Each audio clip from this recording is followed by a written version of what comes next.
أعوذ بالله من الشيطان الرجيم.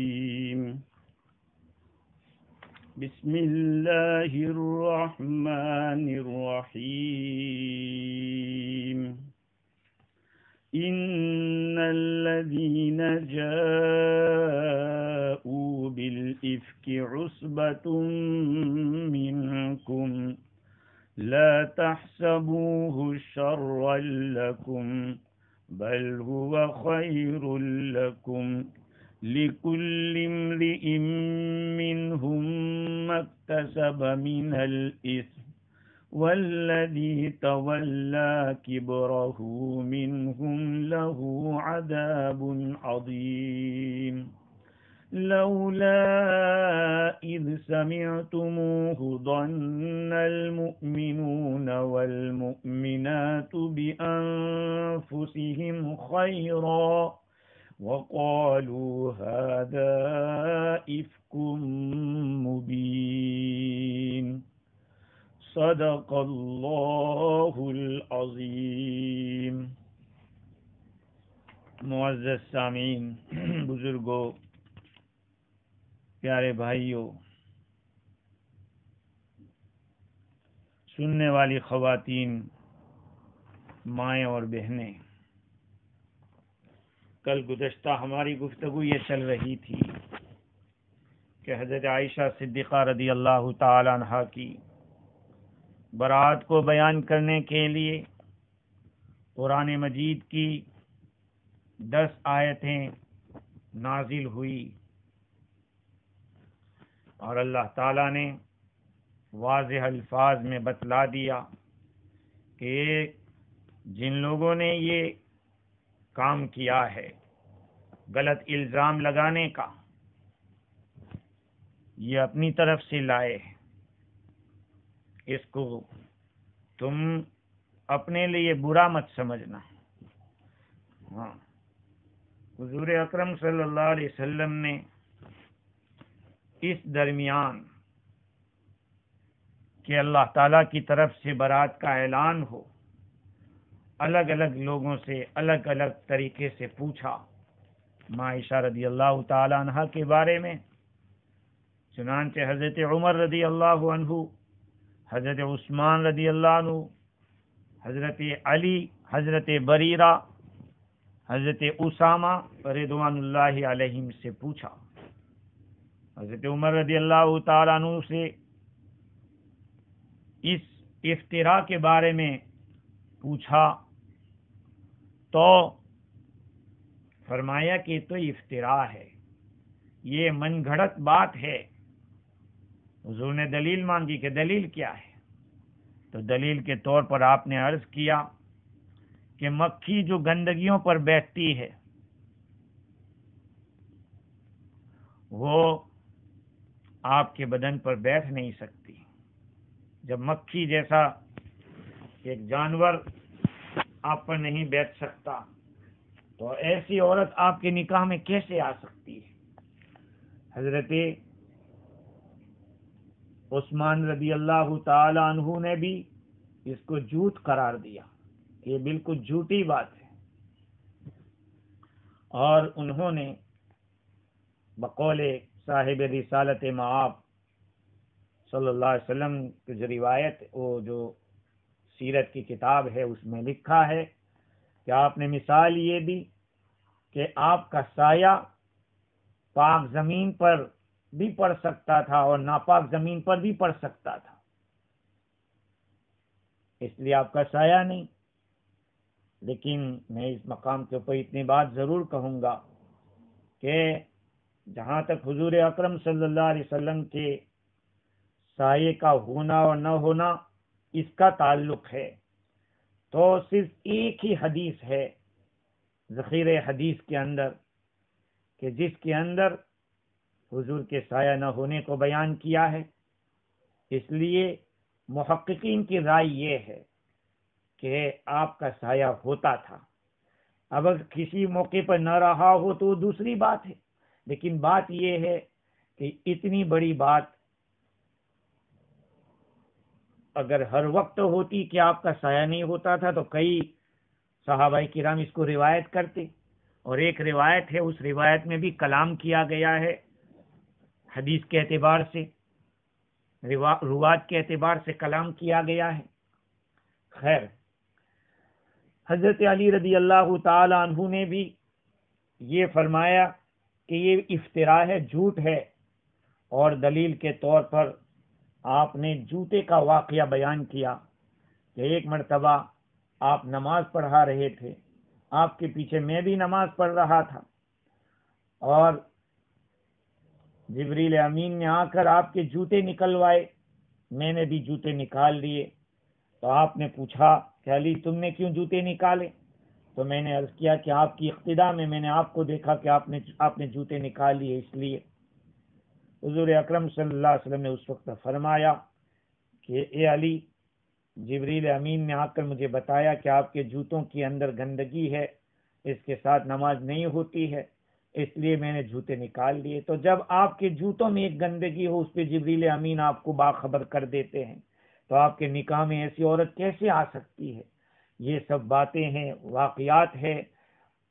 اس واقعے کے اندر سب سے بڑی بات تو یہ ہے کہ ازواج مطہرات میں سے کسی عورت نے حصہ نہیں لیا، کسی سوکن نے، ہمتن ایک آدمی کی کئی بیویاں ہو تو ان بیویوں میں آپس میں کشمکش رہتی ہے، کھینچا تانی اور کچھ ڈفرنسز رہتے ہیں، لیکن یہاں پر حضرت نبی اکرم صلی اللہ علیہ وسلم کی زوجہ محترمہ عائشہ رضی اللہ تعالی عنہا کے اوپر بلیم لگانے میں کسی نے حصہ نہیں لیا۔ حضرت زینب بنت جحش رضی اللہ تعالی عنہا، یہ ایک ایسی عورت تھی کہ حضرت عائشہ رضی اللہ تعالی عنہا کے مقابلے میں کچھ باتیں مطلب کہ ان کو خصوصیت کے ساتھ حاصل تھی کہ حضور اکرم صلی اللہ علیہ وسلم کا نکاح ان کے ساتھ اللہ تعالیٰ نے پڑھایا۔ تو جب ان کے بارے میں پوچھا گیا حضرت زینب رضی اللہ تعالی عنہا سے کہ کیا رائے ہے، ماذا علمتی اور رأیتی، تو نے کیا دیکھا، کیا جانا؟ حضرت زینب رضی اللہ تعالی عنہ نے عرض کیا، یا رسول اللہ، احمی سمعی و بصری، میں اپنے کان کی اور اپنی آنکھوں کی حفاظت کرتی ہوں، ما علمت الا خیرا، میں نے تو صرف خیر ہی دیکھی ہے۔ حضرت عائشہ فرماتی ہے کہ یہی ایک عورت تھی ازواج مطہرات میں سے جو میرا مقابلہ کر سکتی تھی، اللہ تعالیٰ نے ان کو تقوی کی وجہ سے بچایا، فعصمہ اللہ بالورع، اور ان کی جو بہن تھی حمنہ بنت جحش، انہوں نے اس میں حصہ لے لیا، اور اصحاب افک میں سے، تہمت لگانے والوں میں سے جو ہلاک ہوئے، جن کے اوپر وعیدیں آئی، ان میں سے یہ رہی۔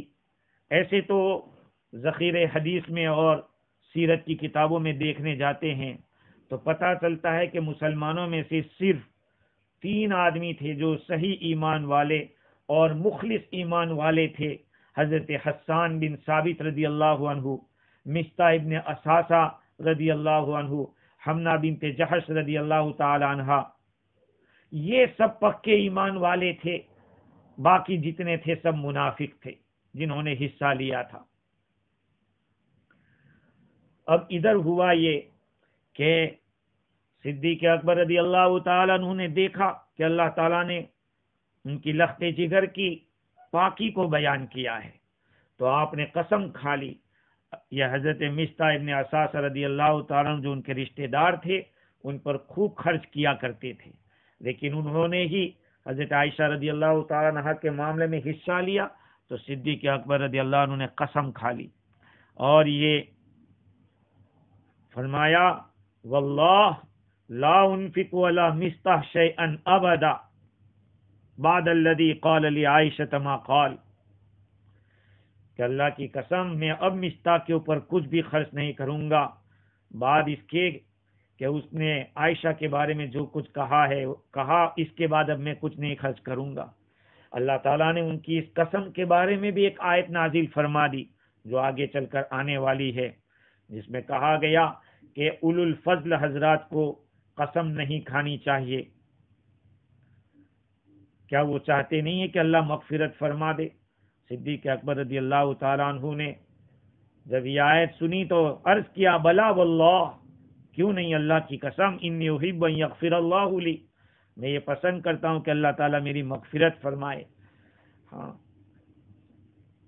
پھر حضرت صدیق اکبر رضی اللہ تعالیٰ عنہ نے اسی طرح سے خرچ کرنا شروع کیا جس طرح پہلے خرچ کرتے تھے، اور یہ فرمایا کہ اس کے بعد آج کے بعد پھر میں کبھی بند نہیں کروں گا، میں دیتا رہوں گا اس کو۔ خیر، تو یہ واقعہ تھا، اور اس کے اندر بہت سارے اسباق اور بہت سارے لیسن رکھے ہیں۔ حضور اکرم صلی اللہ علیہ وسلم نے حضرت عائشہ رضی اللہ تعالی عنہا کو برات کے اعلان سے پہلے استغفار کی تلقین کی تھی، استغفار کی طرف توجہ دلائی۔ یہاں پر پتہ چلتا ہے کہ شوہر کو اپنی بیوی کے دین کا ہر وقت خیال رکھنا چاہیے۔ یہاں حضور صلی اللہ علیہ وسلم فرما رہے کہ عائشہ، اگر تم سے بھول ہو گئی تو تم استغفار کر لو۔ دوسری بات یہ ہے کہ نزول براءت پر ساری بدگمانیاں ختم ہو گئی، ساری بدگمانیاں یکسر ختم ہو گئی۔ جب بات کھل کر آ جائے تو پھر دل میں کوئی چیز رکھنی نہیں چاہیے، یہ بات معلوم ہو رہی ہے۔ اور بھی ایک بات یہ معلوم ہوتی کہ حضور صلی اللہ علیہ وسلم جب ناراض تھے پھر بھی مزاج پرسی کے لیے تشریف لے جاتے۔ معلوم ہوا کہ شرعی حقوق کی ادائیگی میں طبعی رنج رکاوٹ نہیں بننا چاہیے۔ ایک طرف طبعی رنج ہے کہ بیوی پر الزام لگا ہے، بیوی پر الزام لگنے کی وجہ سے شوہر کے اوپر ایک قسم کا بہت بڑا داغ لگتا ہے۔ مولانا ادریس کاندھلوی رحمۃ اللہ علیہ نے لکھا ہے کہ جو بھی خبیث کسی نبی کی بیوی کو فاجرہ بتاتا ہے، کسی بھی نبی کی بیوی کے اوپر الزام لگاتا ہے، وہ در پردہ نبی کو دیوس کہتا ہے۔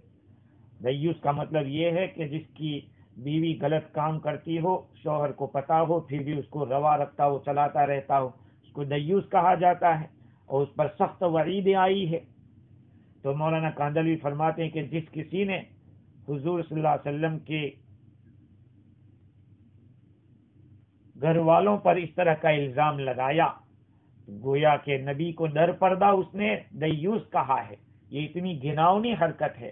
تو دیکھیے، حضور صلی اللہ علیہ وسلم کو طبعی رنج تھا، اس کے باوجود آپ تشریف لے جاتے، حضرت عائشہ رضی اللہ تعالیٰ عنہ کی مزاج پرسی کرتے تھے۔ علامہ انظر شاہ کشمیری علیہ الرحمہ نے تفسیر ابن کثیر کے حاشیے کے اندر یہ بات لکھی ہے کہ طبعی تقاضوں پر شریعت کے اوامر اور منہیات کو غالب رکھنا ہی کمال ہے۔ ہاں، آدمی طبیعت کو دباوے اور شریعت کو سامنے لاوے۔ شریعت نے جو حکم دیا ہے، جن چیزوں سے روکا ہے، ان چیزوں سے رکے، اور جن کو کرنے کا حکم دیا اس کو کرے، یہی تو اصلی کمال ہے۔ ورنہ آج ہم دیکھتے ہیں شادی بیاہ کا موقع ہوتا ہے، وہاں پہ شریعت کو بالکل سائڈ پر کر دیتے ہیں اور اپنی منمانی کرتے ہیں، سوچتے ہیں کہ خوشی کا موقع ہے تو جس طرح چاہو کہو۔ یہ نہیں ہے، حضور نے کر کے بتایا کہ یہ اتنی غمگینی کی حالت ہے، اس کے باوجود حضرت عائشہ رضی اللہ تعالیٰ عنہ کی مزاج پرسی کر رہے ہیں۔ اور دوسری ایک بات معلوم ہوئی کہ حضرت مصطح کی والدہ نے اپنے بیٹے کو ملامت کی، بد دعا دی۔ کیوں دی؟ اس لیے کہ دینی معاملات میں اولاد کی بیجا حمایت نہیں ہونی چاہیے، یہ مطلوب ہے، نہ کرنا ہی مطلوب ہے، اللہ تعالیٰ کے نزدیک پسندیدہ ہے کہ بیٹے نے ایک غلط بات کے اندر حصہ لیا، ماں کو اس کی ناراضگی ہونی چاہیے۔ آج ہم اپنی اولاد کو خلاف شرع کام کرتے ہیں، اس کے باوجود ہمیں اس کا احساس نہیں ہوتا، یہاں تک کہ اولاد ہاتھ سے چلی جاتی ہے، بے دین ہو جاتی ہے، اس کا کوئی احساس نہیں ہوتا۔ یہاں پر حضرت مصطح رضی اللہ تعالیٰ عنہ کی والدہ نے حضرت عائشہ رضی اللہ تعالیٰ عنہ کے سامنے اپنے بیٹے کو ملامت کر کے اور برا بھلا کہہ کر یہ واضح کر دیا کہ غلط بات کے اندر چاہے سگی اولاد ہی کیوں نہ ہو، ہم حصہ نہیں لیں گے۔ آج ہم لوگ، اللہ ہمیں معاف فرمائے، ہم لوگ اپنے تعلقات کی بنیاد پر عصبیت کی بنیاد پر لوگوں کے ساتھ ایسے مل جاتے ہیں، چاہے شریعت کو بالائے طاق رکھنا پڑے اور سائڈ پہ رکھنا پڑے، پھر بھی لوگ غلط بات کو اختیار کریں گے، شریعت کو سائڈ پر رکھ دیں گے۔ دوسری ایک بات یہاں معلوم ہوتی ہے، حضرت عائشہ رضی اللہ تعالی عنہا نے حضرت مستح کی والدہ سے رضی اللہ عنہ کی والدہ سے جو بات سنی، اس پر فوراً تاثر نہیں لیا، اپنے والد سے تحقیق کے لیے گھر جاتی حضور کی اجازت لے کر۔ یہاں یہ بھی معلوم ہوتا ہے کہ کوئی بھی بات آئے یا خبر آئے فوراً اعتماد نہیں کرنا چاہیے، بلکہ تحقیق کرنی چاہیے جو شرعاً و عقلاً مطلوب ہے۔ عقل بھی کہتی ہے کہ ہو سکتا ہے اس نے کچھ غلط سنا ہو، غلط سوچا ہو، غلط دیکھا ہو، غلط سمجھا ہو، بہت کچھ احتمالات ہو سکتے ہیں۔ اس لیے کوئی بھی خبر دینے والا خبر دے تو اس خبر کے اوپر اعتماد کر کے کوئی تأثر لینا یا کوئی ایکشن لینا ہرگز صحیح نہیں ہے۔ یہاں پر حضرت عائشہ رضی اللہ تعالی عنہا کو جب مستح رضی اللہ عنہ کی والدہ نے بتایا تو وہ حضور کی اجازت لے کر اپنے والدین کے پاس تحقیق کے لیے پہنچتی ہے، اور اس کے ساتھ ساتھ انتہائی رنج کے باوجود شوہر کی اطاعت معلوم ہو رہی ہے۔ حضرت عائشہ صدیقہ رضی اللہ تعالی عنہا کا حضور صلی اللہ علیہ وسلم کی اجازت کے ساتھ اپنے گھر جانا، بعض روایات سے پتہ چلتا ہے جب حضرت عائشہ رضی اللہ تعالی عنہا پہنچی ہے حضرت صدیق اکبر رضی اللہ تعالی عنہ کے دولت خانے پہ، تو بعض روایات سے پتہ چلتا ہے کہ صدیق اکبر رضی اللہ تعالی عنہ نے الٹے پاؤں ان کو واپس کیا کہ جاؤ اپنے گھرے جاؤ۔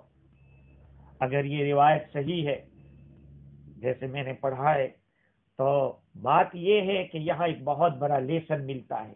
اگر لڑکی شوہر کے گھر سے ناراض ہو کے آ گئی ہے تو باپ کو اسے برداشت نہیں کرنا چاہیے، سیم ٹائم اس کو اپنے گھر اپنے سسرال پہ پہنچانا چاہیے اور سمجھانا چاہیے کہ تمہارا گھر یہی ہے۔ مجھے یاد پڑتا ہے میرے ایک دوست ہے نیوزی لینڈ میں، مولانا ابو بکر سلمہ، ان کے بارے میں ایک دفعہ مجھے ایسی بات ہوئی، ان کے جو خسر تھے وہ ہمارے دوستوں میں سے تھے، محمد حسین بھائی۔ وہ کبھی کوئی بات ایسی تو ہوتی ہے دنیا میں، کہاں کچھ نہیں ہوتا، تو ان کے سسر نے بھی بیٹی گھرے آئی فوراً گھرے چھوڑنے آئے، کیا بات ہے؟ ایسے ہی اگر ماں باپ ہو تو رشتے نبھتے ہیں اور رشتوں میں اس کی جو تلخیاں ہیں وہ ختم ہوتی ہے۔ آج ہوتا یہ ہے کہ بیٹی گھر سے سسرال سے ناراض ہو کے آ گئی، چاہے ساس سے یا سسر سے یا داماد سے، تو کیا کرتے ہیں؟ اس کو سہ دیتے ہیں، اس کو واہ واہ کرتے ہیں اور کہتے ہیں گھبراؤ مت، اپنا گھر بہت بڑا ہے، ہم رکھ لیں گے، پال لیں گے، پھر ایک کو پالنا ہمیں کوئی نقصان نہیں دے گا، اس طرح کی بات کرتے ہیں۔ اس کا یہ مطلب کہ جیسے ان کو رشتے کو سنبھالنا نہیں ہے۔ آج دنیا کے اندر جتنی طلاقیں ہو رہی ہے اور رشتے ختم ہو رہے، اس کی بنیادی وجہ یہ ہے کہ ہم نے سیرت کو نہیں دیکھا، سیرت صحابہ کو نہیں دیکھا۔ صدیق اکبر رضی اللہ تعالیٰ عنہ اپنی لخت جگر کو الٹے پاؤں واپس کر رہے ہیں، اور کبھی ایسا موقع آیا ہے تو حضرت صدیق اکبر رضی اللہ تعالیٰ نے ڈانٹا بھی ہے۔ ہاں، بعض روایات میں بعض ایسے حالات آئے ہیں جس کے اندر حضرت عمر رضی اللہ عنہ نے بھی اپنی بیٹی حضرت حفصہ رضی اللہ تعالیٰ عنہ کو ڈانٹا ہے۔ تو یہاں سے یہ بات معلوم ہوتی ہے کہ رشتے نبھانے کے لیے آدمی کو کیا کچھ کرنا پڑتا ہے۔ اگر اپنے آپ کو جھکانا پڑے تو جھکانے سے بھی دریغ نہیں کرنا چاہیے۔ خیر، اللہ رب العزت نے ان آیات کے اندر کیا فرمایا ہے دیکھیے۔ اللہ تعالیٰ فرماتے ہیں ان الذین جاؤوا بالافک عصبۃ منکم، یقیناً وہ لوگ جو یہ طوفان لائے، جو ایک بہت بڑا جھوٹ لائے ہیں، لا تحسبوه شرا لکم، تم اسے اپنے لیے برا مت سمجھو، لا تحسبوه شرا لکم بل هو خیر لکم، بلکہ یہ تو تمہارے لیے بہتر ہے۔ اب دیکھو اللہ تعالی خطاب کر رہا ہے ان لوگوں سے جن مسلمانوں نے اس کے اندر حصہ نہیں لیا تھا۔ اللہ تعالیٰ تسلی دے رہے ہیں۔ ظاہری بات ہے ایمان والوں کو صدمہ پہنچا ہے، نبی کے حرم کے اندر اس طرح کی کوئی الزام لگائے کیسے برداشت ہو سکتا ہے؟ تو مسلمانوں کو صدمہ ہوا تھا، بالخصوص عائشہ رضی اللہ تعالی عنہا، ان کا گھرانہ ظاہر ہے وہ سخت غمزدہ اور پریشان تھے۔ کیا یہ شرف تھوڑا ہے کہ خدا تعالیٰ نے اپنے کلام پاک میں ماں عائشہ کی برات اور نزاہت کو بیان کیا اور دشمنوں کو رسوا کیا، اور قیامت تک کے لیے تمہارا ذکر خیر قرآن پڑھنے والوں کی زبان پر جاری کر دیا، اور مسلمانوں کو پیغمبر علیہ الصلوۃ والسلام کی ازواج و اہل بیت کا حق پہچاننے کے لیے ایسا سبق دیا جو کبھی فراموش نہیں ہو سکتا۔ ہاں تو دیکھیے، اللہ تعالیٰ فرماتے ہیں کہ یہ جو لوگ اس طرح کا بڑا جھوٹ لے کر آئے ہیں، اس کو تم اپنے لیے برا مت سمجھنا، یہ تمہارے لیے برا نہیں ہے، بل ہوا خیر لکم، بلکہ یہ تو تمہارے لیے بہتر ہے۔ کیا بہتر ہے؟ علامہ صابونی نے لکھا ہے کہ مفسرین فرماتے ہیں کہ یہ بہتر ہے 5 وجہ سے۔ ایک تو یہ کہ اللہ تعالیٰ نے ام المؤمنین رضی اللہ تعالی عنہ کی برات خود ظاہر فرما دی قرآن پاک میں، اور دوسری بات یہ ہے کہ ان کی شان میں اللہ تعالیٰ نے وحی اتاری ہے۔ تیسری بات یہ ہے کہ لہم اجر عظیم کا لفظ، ان کو اجر جزیل دینے کا وعدہ کیا ہے، اور جن لوگوں نے ستایا ہے ان کے لیے عذاب کی بات کہی ہے، اللہ تعالیٰ کی ناراضگی ہے۔ جن لوگوں کو تکلیف پہنچی ان کو اجر ملے گا۔ اسی طرح سے اس میں ایمان والوں کو نصیحت کی گئی ہے، اور دوسری بات یہ ہے کہ جن لوگوں نے اس میں کوتاہی کی ہے، افتراء کرنے والے تھے، ان لوگوں سے بدلہ لیا گیا ہے۔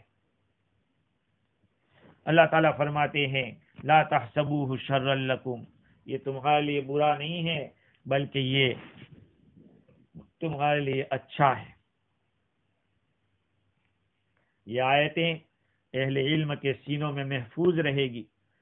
ہر سال رمضان میں تراویح میں پڑھا جائے گا، محراب میں پڑھا جائے گا، اور بد زبانی جو ہوئی اس پر صبر کا اجر مزید بڑا ملے گا۔ ہر آدمی کو ایسے موقع کے اوپر چاہیے کہ دوسرے کی عزت کو اپنی عزت پر قیاس کرے۔ یہ بات اگر میرے ساتھ ہو تو میں کیا کروں گا؟ ہر مسلمان کی عزت بہت قیمتی ہے، اس میں سبق لینا ہے۔ ابو ایوب انصاری رضی اللہ تعالی عنہ کی روایت سے علامہ عثمانی نے لکھا ہے کہ واقعہ افک میں حضرت ابو ایوب انصاری رضی اللہ تعالی عنہ نے ایک مرتبہ اپنی بیوی سے فرمایا، بلکہ ان کی بیوی نے کہا حضرت ابو ایوب انصاری رضی اللہ عنہ سے کہ لوگ حضرت عائشہ رضی اللہ تعالی عنہ کی نسبت ایسا کہتے ہیں۔ ابو ایوب انصاری رضی اللہ عنہ فرمایا کہ جھوٹ ہے بالکل، کیا تو ایسا کام کر سکتی ہے؟ اپنی بیوی کو پوچھ رہے ہیں ابو ایوب انصاری رضی اللہ تعالی عنہ کہ یہ جو غلط کام کا الزام لگا ہے کیا تو کر سکتی ہے ایسا؟ آپ کی بیوی نے عرض کیا کہ ہرگز نہیں۔ فرمایا پھر صدیق کی بیٹی اور نبی کی بیوی عائشہ صدیقہ تجھ سے کئی گنا بڑھ کر پاک و صاف اور طاہر و مطہر ہے، ان کی نسبت بے وجہ ایسا گمان کیوں کیا جائے؟ دیکھیے اپنی بیوی کو کہا پوچھتے ہیں کہ تو ایسا کر سکتی ہے؟ کہ تو نہیں کر سکتی تو یہ تو بہت اونچی ہے، صدیقہ ہے، صدیق اکبر کی بیٹی ہے اور نبی کی بیوی ہے۔ بل هو خیر لکم، بلکہ یہ تمہارے لیے بہتر ہے۔ لکل امرئ منہم ما اکتسب من الاثم، ان میں سے ہر ایک کے لیے جس نے حصہ لیا ہے اس نے گناہ کمایا ہے۔ ان میں سے ہر ایک کے لیے جتنا حصہ لیا اتنا اس کے لیے گناہ ہوگا۔ الزام تراشی کرنے والوں کا جس قدر حصہ ہے اسی قدر گناہ ہے، انہوں نے گناہ کما لیا ہے۔ اب اس کے اندر مختلف قسم کے لوگ تھے۔ کچھ لوگ تو وہ تھے کہ خوش ہو کر خوب مزے لے کر ان واہیات باتوں کا تذکرہ کرتے تھے۔ ایک قسم وہ تھی جو اظہار افسوس کے طرز پر لوگوں کے سامنے افسوس تو ایسے ظاہر کرتے تھے مجلس کو گھرمانے کے لیے، اور خود چپ کے سنا کرتے تھے. ایسا ہوتا ہے، بعض لوگ ظاہر میں تو ہمدردی ظاہر کرتے ہیں، ارے بہت برا ہوا، لیکن اندر سے چٹکیاں لیتے ہیں کہ دیکھیں لوگوں کا ابھیپرائے کیا ہے، لوگوں کی ایڈوائس کیا ہے، رائے کیا ہے، لوگ کیا کہتے ہیں، سنیں تو صحیح. اور بعض لوگ سنتے تھے اور تردد میں پڑ جاتے تھے کہ یار ایسا ہو بھی سکتا ہے، ایسا ہو سکتا ہے. اور کئی لوگ ایسے تھے جو خاموش رہتے تھے، بہت سارے وہ تھے جو سن کر جھٹلا دیتے تھے. اس آخری گروہ کو پسند کیا قرآن میں، اللہ تعالیٰ نے ان کو پسند فرمایا، اور سب کو، باقی جتنے تھے سب کو درجہ بدرجہ کم و بیش الزام دیا، سب کو تھوڑا تھوڑا کچھ نہ کچھ کہا گیا. سب سے بڑا بوجھ اٹھانے والا عبداللہ ابن ابی بن سلول منافق تھا. یہی بات دوسری حدیثوں سے معلوم ہو رہی ہے کہ اسی نے سب سے بڑا حصہ لیا تھا.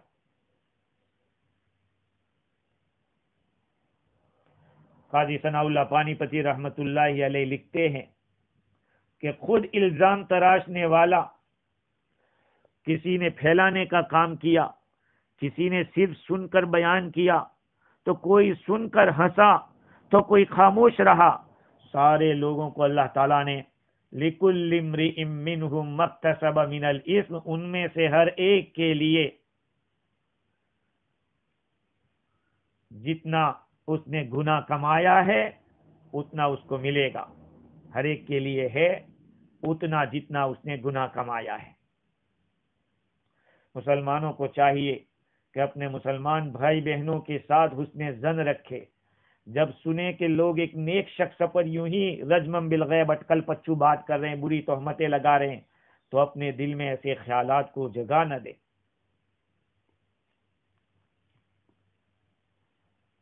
والذی تولی کبرہ منہم لہ عذاب عظیم، اور وہ آدمی جس نے اس کا بڑا بوجھ اٹھایا ہے، ان میں سے جس نے بڑا بوجھ اٹھایا ہے اس کے لیے بڑا عذاب ہوگا. اس سے مراد کون ہے؟ عبداللہ ابن ابی بن سلول منافق. اس کا کام یہ تھا کہ وہ لوگوں کو جمع کرتا تھا اپنے پاس، اور اسی تہمت کی باتوں کا تذکرہ کرتا رہتا تھا. اور یہی تو آدمی ہے جس نے اس واقعے کو گھڑا تھا اور بنایا تھا اور لوگوں کے اندر اس کو عام کیا تھا. حضور صلی اللہ علیہ وسلم کی دشمنی جو اس کے دل میں تھی، اس کی وجہ سے وہ بدلہ لینا چاہتا تھا، پھیلاتا تھا لوگوں میں. آخرت میں اس کو بڑا عذاب ہوگا، لہو عذاب عظیم. ان المنافقین فی الدرک الاسفل من النار، وہ جہنم کے سب سے نچلے طبقے میں ہوگا. اللہ تعالیٰ کی ذات کے سوا کوئی نہیں جانتا کہ وہ طبقہ کتنا نیچا ہے. دنیا کے اندر بھی اس کو سزا ملی، اللہ تعالیٰ نے اس کو ذلیل کیا، اور اس کا نفاق علی رؤوس الاشہاد سارے لوگوں کے سامنے اوپن کیا گیا کہ اس کا نفاق اس طرح کا تھا. اور اس کو دو حدیں لگی.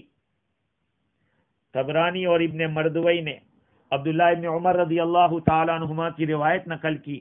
حضور اکرم صلی اللہ علیہ وسلم نے ان آیات کو نازل ہونے کے بعد آپ صلی اللہ علیہ وسلم مسجد کی طرف تشریف لے گئے. ابو عبیدہ بن جراح رضی اللہ تعالیٰ عنہ کو بلایا کہ لوگوں کو جمع کرے. آپ نے سب کو جمع کیا، سب کے سامنے برات کی جو آیات نازل ہوئی وہ سنائی، اور عبداللہ ابن ابی بن سلول منافق کو بلا بھیجا. اس کو لایا گیا. آپ صلی اللہ علیہ وسلم نے اس کے اوپر دو حدیں لگائی. بڑا حصہ لیا تھا تو عذاب عظیم جن کو سزا ملنی تھی وہ تو ملی، لیکن اس کو ڈبل ملی. اس کے بعد حضرت حسان رضی اللہ عنہ، حضرت مصطح ابن اساسہ، حمنہ ابن بنت جحش، ان سب کو بلا کر بقول علامہ آلوسی بغدادی کے کہ سب کو سزا دی گئی، سب کو سخت ضرب لگائی گئی. ہاں، حضرت حسان بن ثابت رضی اللہ تعالیٰ عنہ شاعر رسول ہیں، اور وہ پکے مسلمان ہیں، انہوں نے دل کی گہرائی سے تو یہ بات نہیں کہی، بلکہ عبداللہ ابن ابی بن سلول کے حوالے سے لوگوں کے سامنے نقل کیا۔ بعضوں نے یہ بھی کہا کہ انہوں نے، بعض روایت سے پتہ چلتا ہے کہ جو کچھ کہا تھا اس کے بارے میں انہوں نے عذر خواہی کی، معذرت چاہی۔ حضرت عائشہ صدیقہ رضی اللہ تعالی عنہا بعد میں ان کا اکرام بھی کرتی تھی اور اچھائی سے ان کو یاد کرتی تھی۔ ایک بعض روایات میں ہے کہ انہوں نے کچھ اشعار کہے، ان اشعار میں ایک شعر کے بارے میں حضرت عائشہ رضی اللہ عنہ نے فرما دیا کہ انک لست کذالک لاکنک لست کذالک، لیکن آپ ایسے نہیں ہیں۔ ابن سعد نے محمد ابن سیرین کی روایت نقل کی، حضرت عائشہ رضی اللہ تعالی عنہا حضرت حسان رضی اللہ عنہ کو اجازت دیتی تھی اور ان کو تکیہ بھی دیتی تھی اور فرماتی تھی کہ حسان کو تکلیف مت پہنچاؤ، اس لیے کہ وہ حضور صلی اللہ علیہ وسلم کی مدد کرتے تھے اپنی زبان کے ذریعے۔ اور بحر کے حوالے سے لکھا ہے علماء نے کہ حضرت حسان بن ثابت کو، مصطح ابن اساسہ، حمزہ بنت جحش رضوان اللہ علیہ مجمعین، ان سب کو حد لگائی گئی، حد قذف۔ والذی تولی کبرہ منہم لہ عذاب عظیم، اور وہ آدمی، اس کے اندر عبداللہ ابن ابی بن سلول ہی طے جیسا ہے، اس لیے کہ گرامر کے اعتبار سے یہ جو لفظ ہے والذی، وہ ایک آدمی کے لیے بولا جاتا ہے، اور اس کے لیے جو ضمیر کبرہ کی لائے ہو کی، وہ بھی ایک ہی کے لیے آتی ہے۔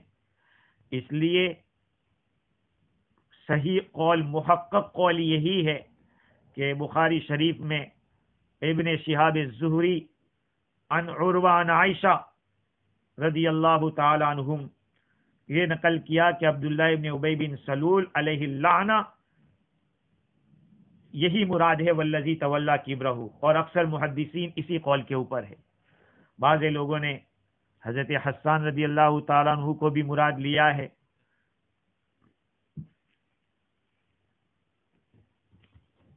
اور اس کے لیے بھی انہوں نے کوئی دلیل بتلائی ہے۔ حضرت عائشہ رضی اللہ تعالی عنہا سے روایت ہے کہ جب حضرت عائشہ رضی اللہ عنہ سے کہا گیا کہ والذی تولی کبرہ حضرت حسان کے بارے میں اتری، تو عائشہ نے پوچھا کہ الیس اصابہ عذاب عظیم الیس قد ذهب بصرہ، فرمایا کہ کیا ان کو عذاب عظیم نہیں ملا؟ حسان کو، حسان رضی اللہ تعالیٰ عنہ کو ان کی نگاہیں نہیں چلی گئی؟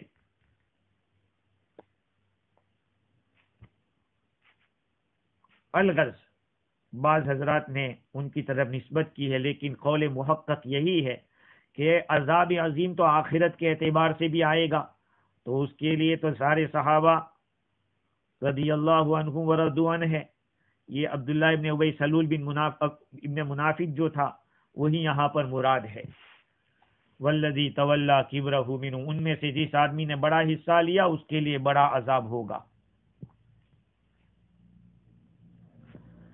حضرت عائشہ رضی اللہ تعالی عنہ کا مقام بہت اونچا ہے۔ بخاری شریف کے اندر روایت ہے، حضور اکرم صلی اللہ علیہ وسلم نے فرمایا یا عائش ھذا جبرائیل یقریک السلام، یا عائشہ یہ جبرائیل تمہیں سلام کہتے ہیں۔ حضرت عائشہ نے عرض کیا وعلیہ السلام ورحمۃ اللہ وبرکاتہ، ترى ما لا ارى تريد رسول اللہ صلی اللہ علیہ وسلم، کہ میں ان کو بھی اللہ تعالیٰ کی طرف سے سلامتی اور رحمت اور برکتیں ہو، آپ وہ دیکھتے ہیں جو میں نہیں دیکھ پاتی۔ حضور سے یہ عرض کیا، یہ بخاری شریف کی حدیث ہے۔ حضرت ابو موسیٰ اشعری رضی اللہ تعالیٰ عنہ روایت کرتے ہیں، حضور اکرم صلی اللہ علیہ وسلم نے ارشاد فرمایا کہ کمل من الرجال کثیر ولم یکمل من النساء الا مریم بنت عمران وآسیہ امرأۃ فرعون وفضل عائشہ علی النساء کفضل الثرید علی سائر الطعام۔ مردوں میں تو کامل بہت ہوئے، بہت اونچے درجے کو پہنچے، عورتوں میں بہت کم عورتیں ہیں جو کمال کو پہنچی۔ ان میں سے ایک مریم بنت عمران ہے، فرعون کی بیوی آسیہ ہے، اور عائشہ کی فضیلت دوسری عورتوں پر ایسی ہے جیسے کہ سرید کی فضیلت گوشت تمام کھانوں کے اوپر ہوتی ہے۔ سرید پکائی ہوئی گوشت کے اندر پکائی ہوئی روٹی کو ڈال کے پکانے کو سرید کہتے ہیں، جو بہت ہی طاقتور غذا ہے اور اچھی غذا سمجھی جاتی ہے۔ حضرت عائشہ رضی اللہ تعالی عنہا نے حضرت اسماء رضی اللہ تعالی عنہا سے ایک ہار بطور عاریت کے لیا، وہ ہلاک ہو گیا۔ رسول اکرم صلی اللہ علیہ وسلم نے اپنے صحابہ میں سے کچھ لوگوں کو بھیجا اس کو تلاش کرنے کے لیے، یہاں تک کہ ان کو نماز کا وقت آ لگا، بغیر وضو کے ان لوگوں نے نماز پڑھ لی۔ حضور اکرم صلی اللہ علیہ وسلم کے پاس آ کے شکایت کی تو آیت تیمم نازل ہوئی۔ حضرت اسید بن حضیر رضی اللہ تعالیٰ عنہ نے عرض کیا، جزاک اللہ خیرا فواللہ ما نزل بکم امر قط الا جعل اللہ لک منہ مخرجا وجعل للمسلمین فیہ برکت۔ اسید بن حضیر رضی اللہ عنہ نے عرض کیا کہ اللہ تمہیں خیر دے، بھلائی دے، آپ کے اوپر کوئی بھی بات پیش آئی ہے تو اللہ تعالیٰ نے اس سے نکلنے کا راستہ نکالا ہے۔ تقریباً یہ عائشہ رضی اللہ تعالیٰ عنہ سے انہوں نے عرض کیا، اور مسلمانوں کے لیے اس میں برکت رکھی ہے۔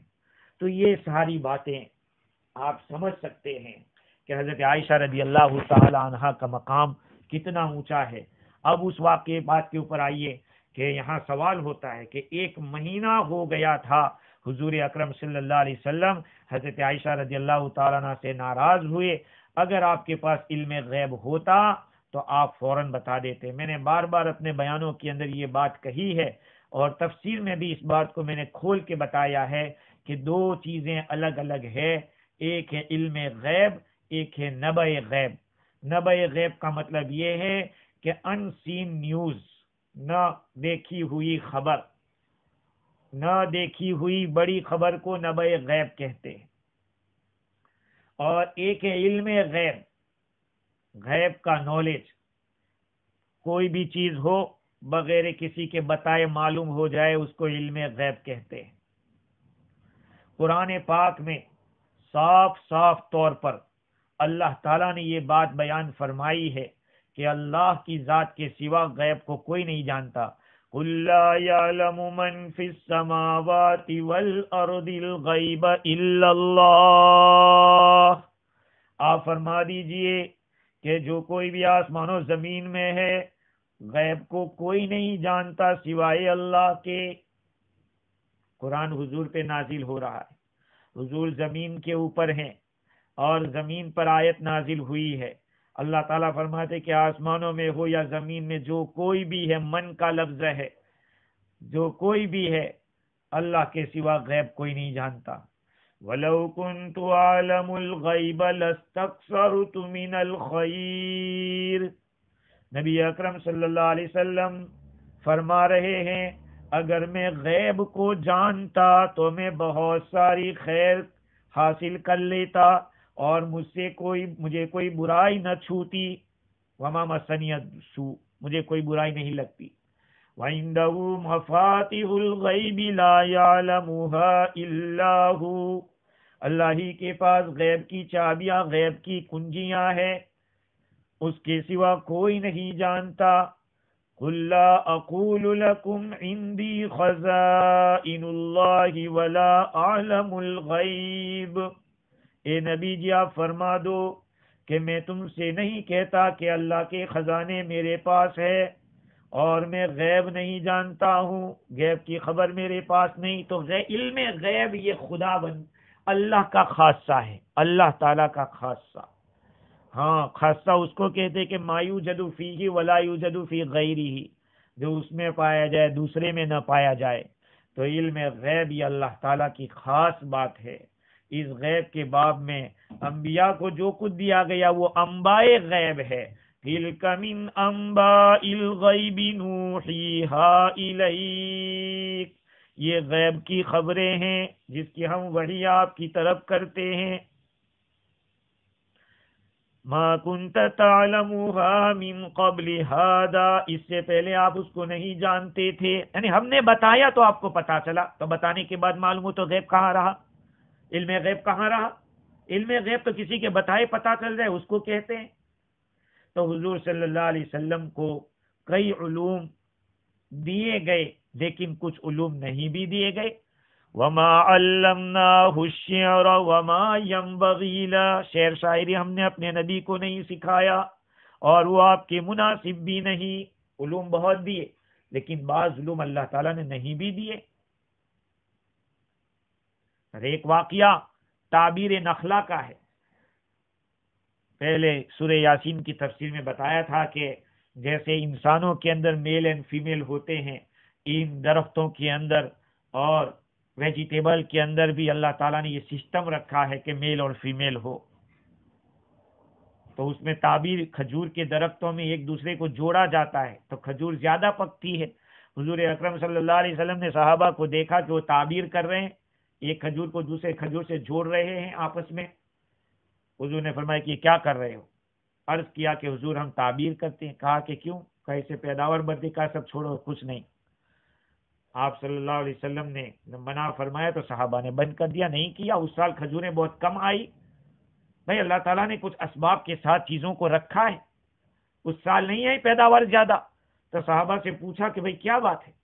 صحابہ نے عرض کیا کہ آپ نے ہمیں تعبیر نہیں کرنے دیا تو وہ پیداوار کم ہوئی. آپ نے فرمایا انتم اعلم بامور دنیاکم، تمہاری دنیا کے معاملات کو تم زیادہ جانتے ہو، اب کرتے رہو، کوئی بات نہیں. اگر یہی بات تھی، علم غیب آپ کے پاس ہوتا تو آپ بتا دیتے کہ بھائی ہاں ٹھیک ہے کرتے رہو. یہ تو بعد میں پتا چلا جب پیداوار کم ہوئی. تو خلاصہ کلام یہ ہے کہ علم غیب حضور اکرم صلی اللہ علیہ وسلم کے پاس نہیں تھا. بہت سی چیزیں ہیں جو اللہ تعالیٰ نے چھپا کر رکھی ہے. امام مالک رحمت اللہ علیہ مدینہ منورہ میں ہی مرنے کو پسند کر رہے تھے. اللہ تعالیٰ ہمیں بھی مدینہ طیبہ کی ایمان کی موت عطا فرماوے. وہ مدینہ منورہ سے سفر میں کہیں جاتے نہیں تھے حج اور عمرے کے لیے. فرض تو کر لیا ہوگا لیکن نفل کے لیے نہیں جاتے تھے کہ کہیں میرا انتقال دوسری جگہ نہ ہو. خواب میں حضور صلی اللہ علیہ وسلم کی زیارت ہوئی. حضور سے پوچھا کہ میری زندگی کا کتنا وقت باقی ہے. آپ صلی اللہ علیہ وسلم نے ہاتھ کے پنجے سے اشارہ فرمایا، 5 چیزیں بتایا، پنجہ بتایا. تو خواب کی تعبیر بتانے والے معبر سے پوچھا گیا، کہا کہ اس میں کیا 5 دن بتائے، 5 مہینے، 5 ہفتے، 5 سال؟ تعبیر دینے والے نے کہا کہ ان اللہ عنده علم الساعہ وینزل الغیث ویعلم ما فی الارحام وما تدری نفس ماذا تکسب غدا وما تدری نفس بأی ارض تموت. کا جو 5 چیزیں اللہ کے سوا کوئی نہیں جانتا، یہ ان میں سے ہے. وما تدری نفس بأی ارض تموت، کسی جان کو پتہ نہیں کہ اس کی موت کہاں پر آئے گی. خیر، خلاصہ کلام یہ ہے کہ علم غیب حضور اکرم صلی اللہ علیہ وسلم کے پاس نہیں تھا. غیب کی خبریں اللہ تعالیٰ کی طرف سے بتائی جاتی تھی اور آپ صلی اللہ علیہ وسلم صحابہ کرام کو بتاتے تھے. تو جن صحابہ کرام نے حصہ لیا ان کا بھی معاملہ اللہ تعالیٰ کے ساتھ حضور صلی اللہ علیہ وسلم کے سامنے صاف ہو گیا. اور بار بار بات کہی جاتی ہے کہ صحابہ کرام ہمارے لیے معیار حق ہیں. کسی ایک بھی صحابی کے بارے میں دل میں کھوٹ نہیں ہونی چاہیے.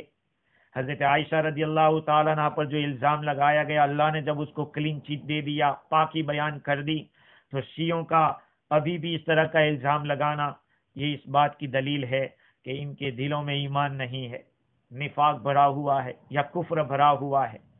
ہاں، یہاں تک کہ حضور اکرم صلی اللہ علیہ وسلم نے تو اس طرح کرنے والوں کے ساتھ بھی بعد میں احسان کا معاملہ کیا ہے.